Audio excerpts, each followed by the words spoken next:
தெருநாய்களால வரக்கூடிய பிரச்சனை அப்படிங்கிறது நம்மளுடைய தமிழ்நாட்டுல மட்டும் தான் இருக்கு அப்படிங்கிற மாதிரி நம்ம எல்லா நபர்களுமே நினைச்சுக்கிட்டு இருக்கோம். ஆனா இந்த ஒரு தெருநாய்கள் பிரச்சனை அப்படிங்கிறது தமிழ்நாட்டையும் தாண்டி ஒட்டுமொத்த இந்தியாவிலுமே இந்த பிரச்சனை இருக்கதான் செய்யுது. அதிலும் குறிப்பாக இந்தியாவினுடைய தலைநகரமான டெல்லியில இந்த ஒரு பிரச்சனை அதிகமாகவே இருக்கதான் செய்யுது.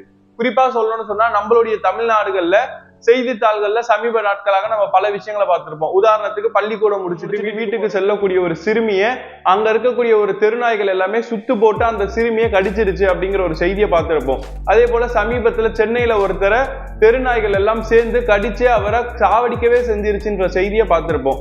அதே போல நைட்டு வேலையை முடிச்சுட்டு வீட்டுக்கு போகக்கூடிய பெண்களா இருக்கட்டும், இல்லாட்டி அந்த வழியில பயணிக்கக்கூடிய அப்பாவி மக்களா இருக்கட்டும், அங்க இருக்கக்கூடிய தெருநாய்கள் அவங்கள ரொம்பவே துரத்திட்டு போயிட்டு அவங்கள கடிக்க முயற்சி செய்து, இல்லாட்டி அவங்கள ரொம்பவே அச்சுறுத்தல் ஏற்படுத்துது அப்படிங்கிற மாதிரி எல்லாம் பல விஷயங்களை நம்ம பார்த்திருப்போம். அதை இதை பார்க்கக்கூடிய நேரத்துல எல்லாம் நமக்கு என்ன தோணும்னு சொன்னா, பொதுவா இருக்கக்கூடிய எல்லாருடைய மனநிலையுமே தெருநாய்களால இவ்வளவு பிரச்சனை வருதுன்னு சொன்னா அந்த நாய்கள் எல்லாம் எதுக்கு வச்சிருக்கணும், அந்த நாய்களை கொண்டு போய் கொலை பண்ணிடலாம் தானே, இல்லாட்டி அந்த நாய்களை கொண்டு போயிட்டு வேற ஏதாச்சும் ஒரு இடத்துல அடைச்சிடலாம் தானே அப்படிங்கிற ஒரு பிரச்சனை இருந்துகிட்டு தான் இருக்கு. ஆனா இந்த பிரச்சனை இன்னைக்கு இந்தியா முழுக்க பேசும் பொருளா மாறினதுக்கான காரணம் என்ன அப்படின்னு சொன்னா, சமீபத்துல உச்ச நீதிமன்றத்தில் இருக்கக்கூடிய 2 நீதிபதிகள் தெருநாய்களால இவ்வளவு பிரச்சனை வருதுன்னா அந்த நாய்களை கொண்டு போய் காப்பகத்துல அடைச்சிருங்க அப்படின்னு சொல்லிட்டு ஒரு தீர்ப்பு ஒண்ணு கொடுத்திருந்தாங்க. இதை உண்மையிலேயே வரவேற்கக்கூடிய ஒரு தீர்ப்பு தான். ஏன்னு சொன்னா, தெருநாய்களை விட மனிதர்களுடைய உயிர் மட்டமானதா அப்படின்னு பாத்தீங்கன்னா, இந்த பூமி அப்படிங்கிறது எல்லா நபர்களுக்குமானதுதான்.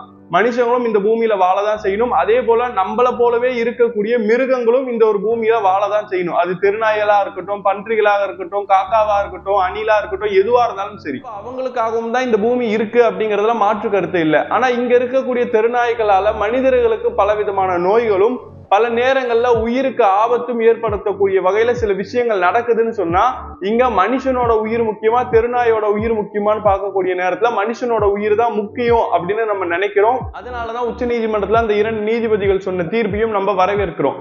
ஆனா இந்த இடத்துல தெருநாய்களை பாதுகாக்கணும், அந்த நாய்களுக்காக பேசுறதுக்கு யார் இருக்கா, நம்ம தானே இருக்கிறோம் அப்படின்னு சொல்லிட்டு மிருகங்களை பாதுகாக்கக்கூடிய நபர்கள் அப்படின்னு சொல்லிட்டு பல நபர்கள் பல மாநிலங்கள்ல பல்வேறு விதமான போராட்டங்களை முன்னெடுத்தாங்க. தெருநாய்களை பாதுகாக்கணும், அதை கொண்டுட்டு போயிட்டு காப்பகத்துல அடைக்க கூடாது அப்படின்னு சொல்லிட்டு எல்லாம் போராட்டம் நடத்திட்டு இருந்தாங்க. நிலையிலதான் சமீபத்துல உச்ச நீதிமன்றத்துல 3 நீதிபதிகள் கொண்ட அமர்வு பல்வேறு வழிகாட்டு நெறிமுறைகளையும் சில உத்தரவுகளையும் பிறப்பிச்சிருக்காங்க. அது என்னங்கிறதான் இன்னைக்கு நம்ம பார்க்க போறோம். முதல் விஷயம், நீதிபதிகள் என்ன சொல்லியிருக்கிறாங்கன்னு சொன்னா, தெருநாய்களை பிடித்து அதுகளுக்கு கருத்தடை ஊசி போடணும். ஏன்னு சொன்னா, தெருநாய்கள் அதிகமாக பல்கி பெருகிக்கிட்டே இருக்கிறதுக்கான காரணமே தெருநாய்கள் ரொம்பவே குட்டி அதிகமா போடும்.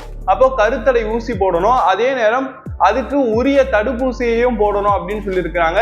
இது மட்டும் இல்லாம இந்த ஊசியெல்லாம் போட்டதுக்கு அப்புறம் கொண்டு போய் வேறொரு இடத்துல விடுறதோ இல்லாட்டி கொண்டு போய் ஒரு காப்பகத்துல அடைக்கிறதோ இந்த மாதிரி எல்லாம் பண்ணாம, எந்த தெருவுல இருந்து அந்த நாயை பிடிச்சோமோ அந்த ஊசியெல்லாம் போட்டுட்டு திருப்பி அதே தெருவுலயே கொண்டு போய் விட்டுருங்கன்றத முதல் விஷயமா சொல்லியிருக்காங்க.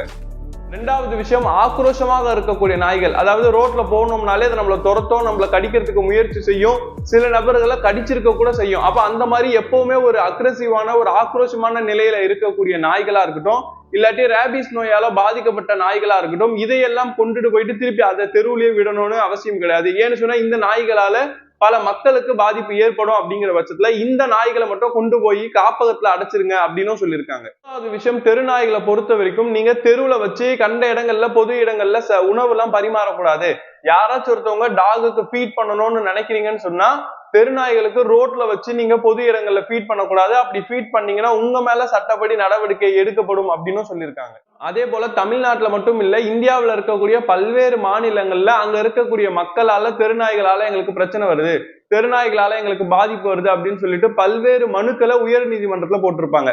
அப்படி இந்தியா முழுக்க இருக்கக்கூடிய உயர் நீதிமன்றங்கள தெருநாய்கள் தொடர்பாக வழக்குகள் இருக்குன்னு சொன்னா அது எல்லாத்தையுமே இனி உச்ச நீதிமன்றத்துக்கு அனுப்பிடுங்க, உச்ச நீதிமன்றம் தான் அந்த ஒரு வழக்கை கவனிக்கணும்னு சொல்லியிருக்காங்க. அடுத்ததா டெல்லியில தான் இந்த பிரச்சனை பெருசா இருக்கிறனால டெல்லியில இருக்கக்கூடிய மாநகராட்சி அலுவலகம் எங்களுக்கு பதில் சொல்லணும். என்ன பதில் அப்படின்னு சொன்னா, தெருநாய்களை பராமரிக்கிறதுக்காகவும் தெருநாய்களுக்கு உணவு கொடுப்பதற்காகவும் வார்டு வாரியாக ஒரு இடத்தை அமைக்கணும், அந்த இடத்துலதான் அந்த நாய்களுக்கு உணவு கொடுக்கணும் அப்படின்னு சொல்லியிருக்கிறாங்க. இறுதியாக இந்த மாதிரியான விஷயத்தை பொறுத்த வரைக்கும் இந்தியா முழுக்க தேவையான, இந்தியா முழுக்க பொருந்தக்கூடிய வகையில ஒரு தனி விஷயங்களை ஒரு தனி வழிகாட்டுதலை உச்ச நீதிமன்றம் விரைவாகவே வழங்க போகுது அப்படின்னு சொல்லிட்டோம். இந்த மாதிரி உங்களுடைய மாநிலத்துல தெருநாய்களால என்ன மாதிரியான பிரச்சனைகள் எல்லாம் வருது, தெருநாய்களுக்கு ஃபீட் பண்ணக்கூடியவங்க, தெருநாய்களை பாதுகாக்கக்கூடியவங்க இந்த மாதிரியான விஷயங்கள் எல்லாம் முன்வைக்கிறாங்க அப்படிங்கிற விஷயங்கள் எல்லாத்தையுமே நீ எல்லா மாநில அரசாங்கமே உச்ச நீதிமன்ற நீதி அரசர்களுக்கு பதில் கொடுக்கணும் அப்படின்ற மாதிரியும் சொல்லியிருக்கிறாங்க. இந்த இடத்துல சட்டம் ஒரு பக்கம் நீதி ஒரு பக்கம் அப்படிங்கறதெல்லாம் தாண்டி ஒரு மனுஷனுக்கு ஒரு பாதிப்பை ஏற்படுத்தக்கூடிய வகையில தெருநாய்களுடைய ஆதிக்கம் அப்படிங்கிறது இருக்கதான் செய்யுது. நம்மளே ஒரு வேலையை முடிச்சுட்டு ரோட்ல நடந்து வரோம் அப்படின்னு சொன்னா அந்த வழியில செல்லக்கூடியவங்கள அந்த நாயை துரத்திட்டு போறதா இருக்கட்டும், கடிக்கிறதா இருக்கட்டும், ஒரு விவரம் தெரிஞ்சவங்க அந்த நாய்கிட்ட இருந்து தங்களை பாதுகாத்துக்கிறாங்க. ஆனா ஸ்கூல் முடிச்சுட்டு வீட்டுக்கு தனியா வரக்கூடிய சிறுமிகளுக்கு நாயால இங்க பாதிப்பு ஏற்படதான் செய்யுது. அதை பார்க்கக்கூடிய பல நபர்கள் அந்த இடத்துல யாராச்சும் இருந்தாங்கன்னா உடனே நாயை துரத்தி சிறுமியை காப்பாத்திடுறாங்க. ஒருவேளை நாய் கடிச்சிருச்சுன்னா என்ன நடக்கும்? எத்தனையோ குழந்தைகள் ரோட்ல போயிட்டு விளையாடிக்கிட்டு இருக்கிறாங்க. அந்த மாதிரியான குழந்தைகள் நாயை பார்த்தா நாயை போய் தொடுவோம், நாயை போய் அடிப்போம் அப்படின்னு சொல்லிட்டு விளையாட்டா போகக்கூடிய நேரத்துல கூட அந்த நாய் அந்த சிறுமியை கடிச்சு அந்த சிறுமி இறந்து போற விஷயங்களை பார்க்கிறோம். எத்தனையோ இடங்கள்ல வளர்ப்பு நாயே அந்த வளர்ப்பு நாயோனுடைய உரிமையாளரை அந்த நாயை கடிச்சிருச்சு அப்படின்னு சொல்லிட்டு அதனால அந்த உரிமையாளர் இறந்து போனாரு அப்படிங்கிற செய்தி எல்லாம் பார்க்கிறோம். அப்போ தெருநாயால பாதிப்பு அப்படிங்கிறது ஒரு பக்கம் இருக்கதான் செய்யுது. இருந்தாலும் தெருநாய்களை பாதுகாக்கணும், தெருநாய்கள் அழிஞ்சிருச்சுன்னா எலியினுடைய நடமாட்டம் அதிகமாயிரும் அப்படிங்கிற மாதிரியான கருத்துக்கள் எல்லாம் கூட மறுபக்கத்துல வைக்கப்படுது. விலங்குகளோட உயிரை விட மக்களுடைய உயிர் தான் முக்கியம் அப்படின்னு பேசுறவங்க ஒரு பக்கத்திலையும் உயிர் முக்கியம் தான், ஆனா அது விலங்குகளோட உயிரா இருந்தாலும் முக்கியம் தானே அப்படின்னு சொல்லிட்டு விலங்குகளுக்காக நாம தானே இருக்கிறோம் அப்படின்னு பேசக்கூடியவர்கள் மற்றொரு பக்கத்திலும் இருக்கிறாங்க. இந்த ஒரு விஷயத்துல நீங்க என்ன முடிவு எடுக்கிறீங்க? இந்த ஒரு விஷயத்தை பத்தி உங்களுடைய கருத்து என்னன்றதை கீழே மறக்காம கமெண்ட் பண்ணுங்க.